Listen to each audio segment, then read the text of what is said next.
Yo, what's going on, boys? How you guys doing today? Welcome back to another video.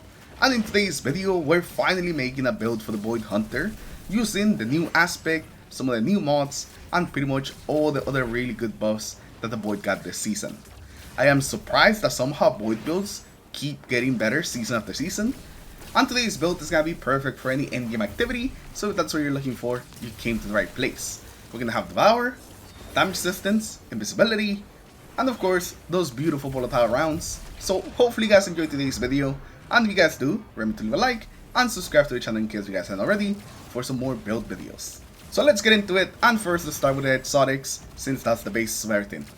Now for exotic piece of armor, we're gonna have the Omni Oculus. This will give us a second smoke bomb charge, and it will also let us have some damage resistance whenever we're invisible. That damage resistance will also apply to our teammates, but they don't get as much damage resistance as we do, but they do get a bit. And it's also going to give us some melee energy whenever we make a teammate invisible. This is going to work both for our smoke grenades and for our on the PROWL invisibility. So it's actually going to help us quite a lot to just get our melees back, and so we can spam even more invisibility. So this exotic is going to give us a very consistent way of being invisible. It's going to give us invisibility a lot more often, and it's also going to make us safer while invisible since we're going to have that damage resistance. It's just pretty much perfect for what we're trying to do here. And now that both of our fragments are going to be able to make teammates invisible, we're going to be getting tons of melee energy back. Now for your exotic weapon, you want to go with the core 1 auto rifle. And this thing is going to be amazing. It does a lot of damage per shot. It holds tons of ammo, so even if it's a special weapon, you can still use it a lot and pretty much use it as your main weapon. And it also has the alternative fire, where it just destroys and melts enemies that are in front of you. It's beautiful and does some fantastic damage. Just make sure that you don't abuse it too often, because while it is great for just destroying things and deleting things, it does actually use a lot of ammo as well. So you gotta run through ammo very quickly if you're just spamming this ability. And you definitely want to run this with the Destabilizing Rounds retrofit. These Destabilizing Rounds got some crazy buffs this season, and they actually ended up getting buffed a lot more than we expected. In the 12 it said that they were gonna only give you volatile rounds for 2 seconds, but once the Heresy up the drop, everyone pretty much noticed that you actually get 5 seconds of volatile rounds whenever you kill something. So it actually makes the uptime of volatile rounds actually crazy high on weapons like these, where killing one enemy is something that you do very easily. Pretty much 1 or 2 shots is usually enough to take out any AT in any difficulty, since it is a special weapon. So we're actually going to have some crazy uptime with volatile rounds thanks to destabilizing. And if you guys never got the weapon or never got all of the retrofits, the Encore mission is still available. You can just go pick it. You don't have to wait for the rotator or anything like that. It is still just something you could do anytime that you want. So we're essentially going to have some really good single target damage with the core of 1, while also having the AT clear thanks to volatile rounds. So this is just like the perfect void weapon to go with this build. Now for the subclass, we are going to be just on the Night Stalker, pure void, with Deadful Tether. For your abilities, you want to start off with the Gambler's Dodge. This will give us a quick way of getting a smoke bomb just by using that class ability. And since we're going to be having our class ability up quite a lot, it just essentially guarantees that we always have a smoke whenever we need it. Now for your grenade, you want to go with the Suppression Grenade. It has a fairly low cooldown, it can stun overload champions, and anything that's hit by the Suppression Grenade that's not a champion or a boss won't be able to fire their weapons, especially making it easier for you to deal with them. So if you throw this just into a big group of ATs, they essentially just become like defenseless.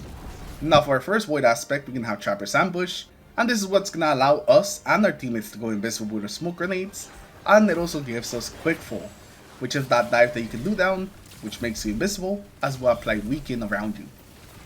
Now the second aspect is gonna be the brand new one on the PROWL, and if you guys don't have this aspect, make sure that you go pick it up at Ikora.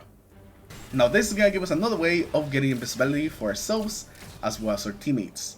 Whenever we enter invisibility, a target's gonna be marked, and if we defeat that target, it's going to create a weakening cloud that hits everything around it, and whenever you or your teammates walk into the weakening cloud, it's going to give you invisibility, as well as grenade, melee, and class ability energy.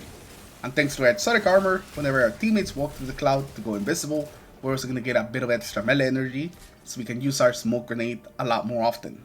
I'm really happy that this Fragment and the chest piece have some really good synergy, since they both essentially try to do the same thing, which is be a team player and allow your teammates to constantly go invisible.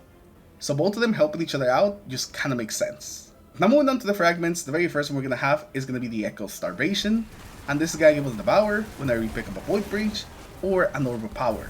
This is gonna be fantastic for us for our ability. Every time that we get a kill, we get some health back, as well as some grenade energy, so we can even use our grenade a lot more often. After that, we're gonna have the Echo of Undermining, which is gonna give our grenades Weaken. Essentially just giving us another source that we can apply Weaken with, and since we're gonna be getting back a ton of grenade energy thanks to Devour, we're gonna be able to use this quite often. Next, we have the Echo of Vigilance. This gives us an overshield whenever we defeat a target and our shields are depleted. Now this fragment can be a lifesaver in certain situations, giving you a bit of extra health whenever you need it the most when you're low, and also some extra damage resistance on top of it, since the void shields now have damage resistance built into them, so you take a lot less damage when you have one on. This fragment is fantastic for any like endgame activity where you might take a lot of damage very quickly. This is something that you definitely want to keep on. You can think of this fragment as your emergency shield. Whenever you need it most, that's when it procs. And it actually doesn't have a very long cooldown between you being able to use it, so you can actually use it a lot more than you would think.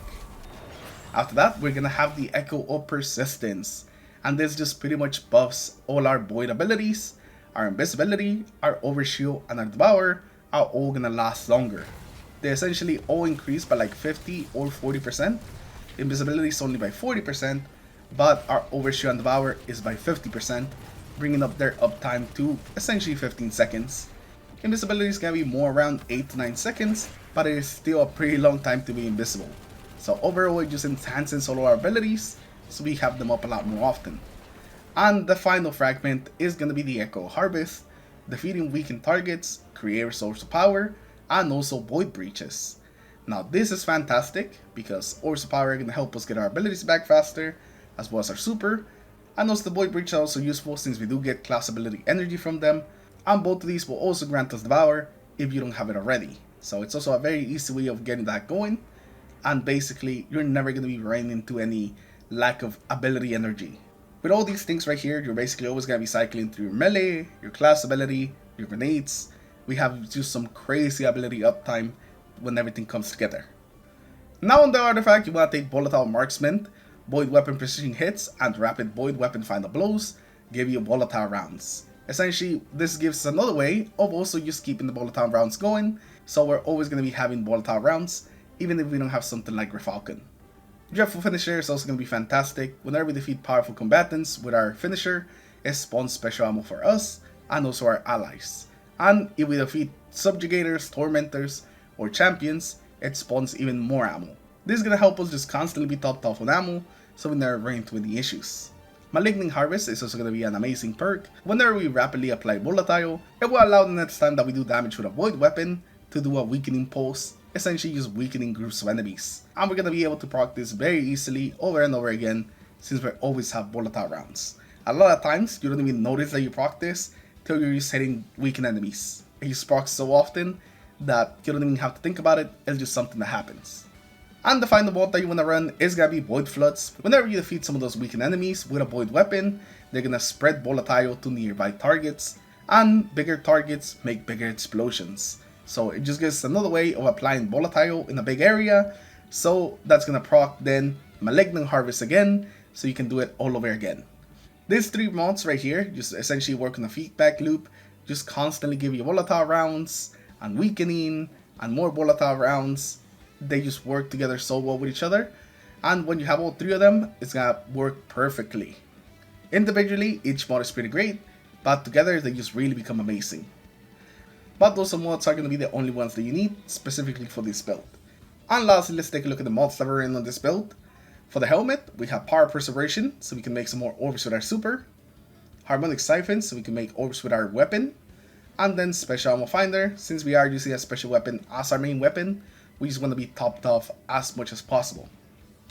For your gauntlets, you want to go with Firepower, Momentum Transfer, and Ball Stream Detonation.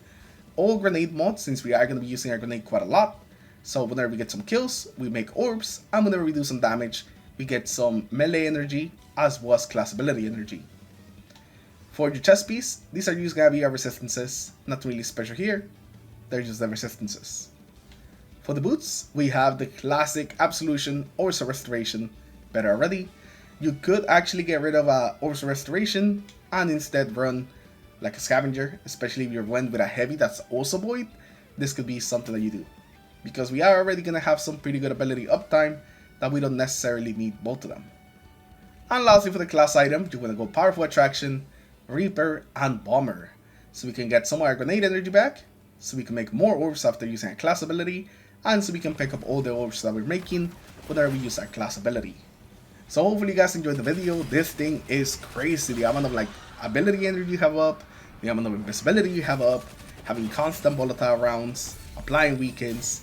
This build is amazing, and I think it's gonna be probably my go-to build this season when it comes to like Void, especially for some of the endgame content with all the invisibility that we have.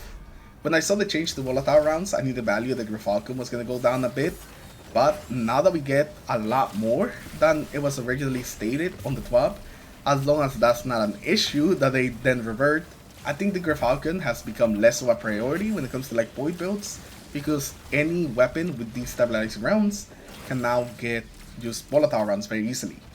So I wouldn't be surprised if you start seeing like the usage of Gyrfalcon just kinda dip a bit. I don't know if it will just plummet completely, but definitely dip a bit at least. There's a lot of other really great Void weapons that cannot just get volatile rounds easily, so those are probably still going to be relying on Gyrfalcon. Things like the Graviton, the newly buffed Hardlight, I think those will still give the Gyrfalcon a home, and that's why I still see people using it. But it's definitely not just going to be a must-have for pretty much any Void build that wants volatile rounds, and I kind of like that. It kind of gives you a bit more freedom, and you can definitely experiment with different things now. But I hope that you guys enjoyed the build. I had a lot of fun playing with this and putting it together, so hopefully, you know, it actually meets your expectations. Anyways, thank you for stopping by, thank you for watching, and I'll see you guys in the next one. Peace.